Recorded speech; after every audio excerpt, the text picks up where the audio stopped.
Hey, English learners, welcome back to Real English Voices, your go-to English podcast for learning English in a fun and powerful way. I'm Tom. And I'm Maria. Now, before we dive in our last episode, we gave you a listening challenge. And whoa, we were blown away by your responses. Many of you told us you survived all the way to intermediate, even advanced levels. Wow, yes, that made us so happy. It shows how strong you are in your English journey. So today, we're turning up the level just a bit. This episode will be in B2 English, upper intermediate. Don't worry if you're still at B1. Stay with us. We'll keep experimenting between intermediate and advanced to see what works best for you. Oh, and for anyone who didn't take the listening challenge yet, don't miss it. The video link is in the description below. Go try it after this episode. Now, let me ask you something. Have you ever sat at your desk for hours working, studying, reading, and yet at the end of the day, your brain feels heavy, like a thick fog? Oh, yes, I've been there. You push yourself, but instead of results, you just feel tired. Your brain whispers, "Stop, I can't do more." The truth is, your brain isn't lazy. Nope. It just needs the right habits and fuel. Small, daily actions that make you sharper, more focused, and full of energy. And that's what today's episode is about. How to boost your brain power. These habits aren't only for work or study. You can use them for learning any new thing. And yes, we mean for learning English, too. And hey, don't forget we've prepared a free PDF guide for you with all the key points, practice questions, and vocabulary from today's episode. You'll find the link in the description. Speaking of vocabulary, later in this episode, Crystal will join us for the vocabulary breakdown.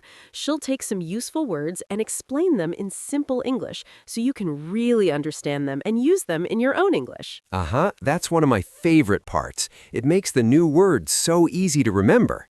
So, if you're ready to give your brain a real upgrade, let's jump into Part 1, Deep Focus and Energy. Part 1, Deep Focus and Energy. So let's start with focus. You know, many people think they need to sit at their desk for 5 or 6 hours straight to get real work done. Whoa, I used to do that all the time. And guess what? At the end, I felt completely fried. My brain was like, please stop. Exactly. But here's the truth. Our brains actually work best in short cycles, around 90 minutes. This is called the 90-minute rule. You focus hard for about 90 minutes, then you take a short break. That break resets your brain, and when you come back, you're fresh again. And it's not just a theory. Students who study this way, athletes, even top performers, they all use this rhythm. It's smarter than pushing for hours. I tried it last week. I set a timer for 90 minutes, worked only on one task, then took a 15-minute break. And wow, I got more done in the morning than I used to do in a whole day. Right? And once your brain has worked hard like that, it also needs a reset. That's where another secret for energy comes in, a simple morning walk. Oh, yes, without headphones, just you and the world. Exactly. When you walk like this, your brain goes into a creative mode. New ideas just pop up. It also reduces stress and clears your head. And sunlight, don't forget that. Just standing outside for a few minutes in the morning gives your brain a natural boost. It sets your mood, helps you sleep better at night, and makes you feel awake during the day. So true. Sometimes we look for complex solutions, but really, a short walk and a little sunlight can do magic for your brain. So to sum it up, focus in 90-minute blocks, take real breaks, walk in the morning, and catch some sunlight. Exactly. Simple, natural habits that give your brain fresh energy. And now that you're focused and charged up, let's move to something just as important, how to feed and recharge your brain. Part 2, Nutrition and Recovery. Yes, let's go into Part 2, Nutrition and Recovery. You see, focus is important, but your brain can't focus well without the right fuel. Like a car. If you put in cheap fuel, the engine doesn't run smooth. Exactly. And think about this. Have you ever eaten a giant, heavy meal and then, suddenly felt sleepy? Oh, yes. Many times. I remember one afternoon, I had a big plate of rice with fried chicken. After lunch, my brain just shut down. I sat at my desk, but nothing happened. I know that feeling. That's why smart food is brain food. Light, healthy meals give your brain steady energy, like salmon, nuts, blueberries, and even a little dark chocolate. Chocolate. Now you're speaking my language. But yeah, I feel the difference. Heavy food makes me lazy, but lighter food keeps me awake. And here's a small but powerful habit. Eat mindfully. That means no scrolling on your phone, no TV, no rushing. Just eat and enjoy. Uh-huh. I tried it once, and honestly, it was strange at first. But yeah, you're right. I noticed I felt full faster and calmer, too. Exactly. When you eat slowly and mindfully, your body knows when it's full. You get energy without that heavy, tired feeling. And speaking of rest, let's talk about naps. Many people think naps are for kids, but actually, they're like a secret weapon. Oh, really? I always thought naps would make me more sleepy. That's the mistake. A short nap, just 20 minutes, is the sweet spot. It recharges your brain, improves memory, and lifts your mood. Okay, that sounds doable. Not a long nap, just a quick one. Right. And the last part of recovery is movement. But don't worry, I don't mean 2 hours in the gym lifting heavy weights. Good, because that's not me. Just light movement, stretching, yoga, even a slow walk. It clears mental fog, lowers stress, and brings fresh energy. Uh-huh. Even when I just stand up and stretch my arms, I feel more awake. Sometimes small moves are enough. Exactly. Light food, mindful eating, short naps, and simple movement. That's how you recover and give your brain the fuel it really needs. I like that. Take care of your brain, and your brain takes care of you. Exactly. And once you fuel your brain, the next step is keeping it clear. Not easy in today's world of phones and endless notifications.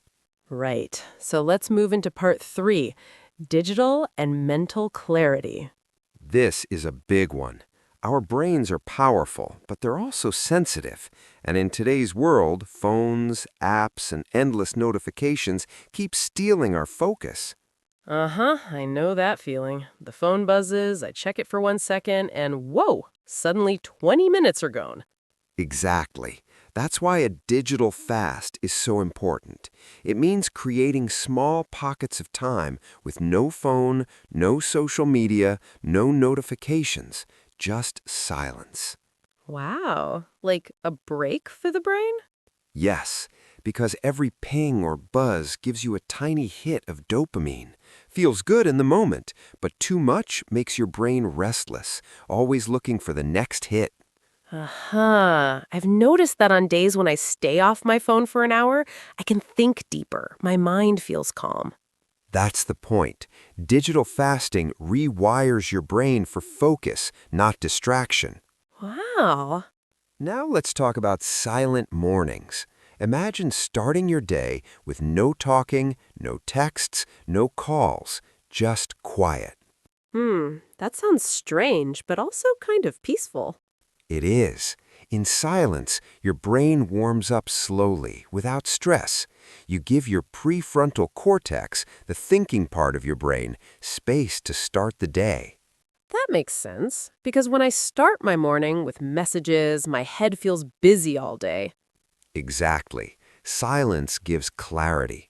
Even 20 minutes of quiet in the morning can make a big difference. True. And finally, there's something called the mental load dump. Uh-huh. What's that? It's simple. Before bed, take a notebook and write down everything on your mind. Tasks, worries, ideas, big or small. Just dump it all on paper. Oh, like clearing the RAM in a computer. Yes, when you write things down, your brain feels free. You sleep deeper because your mind isn't holding on to all those open loops. I like that. Instead of lying in bed thinking, don't forget this, don't forget that, you put it on paper and let your brain rest. Exactly. That's mental clarity. Fewer distractions, more silence, and a clear mind before sleep. Uh-huh. And when your brain is clear, it's ready to learn, explore, and grow. Mm-hmm. Which brings us to part 4, curiosity and learning. You see, our brains are not machines. They don't just need focus and fuel, they also need curiosity. Uh-huh. Curiosity. Like that childlike feeling when you keep asking why? Exactly. Curiosity keeps your brain young, sharp, and flexible. Even small questions can wake up your mind. Like yesterday, I suddenly wondered, why do cats purr? I looked it up and whoa, I learned something new in just 5 minutes. That's what I call a curiosity burst. You don't need hours, just a few minutes a day exploring one random question, and your brain lights up. Right? Then there's the curiosity hour. It's when you give yourself a bit more time, maybe in the evening, to learn something simply because you enjoy it. Not for work, not for school, just for fun. Oh, I love that. Sometimes I read about space or I watch a documentary about history, totally different from my job, but it gives me fresh energy. Yes, when you follow your curiosity, your brain actually remembers better, even things that are not connected to the topic. And here's one more powerful tool, the Teachback trick. Oh, what's that? Simple. At the end of the day, take one thing you learned and explain it out loud as if you're teaching it to a child. Uh-huh, that's smart. Because when you try to explain, you really see if you understand or not. Exactly. Reading something isn't true learning, but when you put it in your own words, that's when your brain says, yes, I get it now. I can see how this helps with English, too. If you learn a new phrase, don't just read it, try teaching it to a friend, or even to yourself in the mirror. Yes, that's the idea.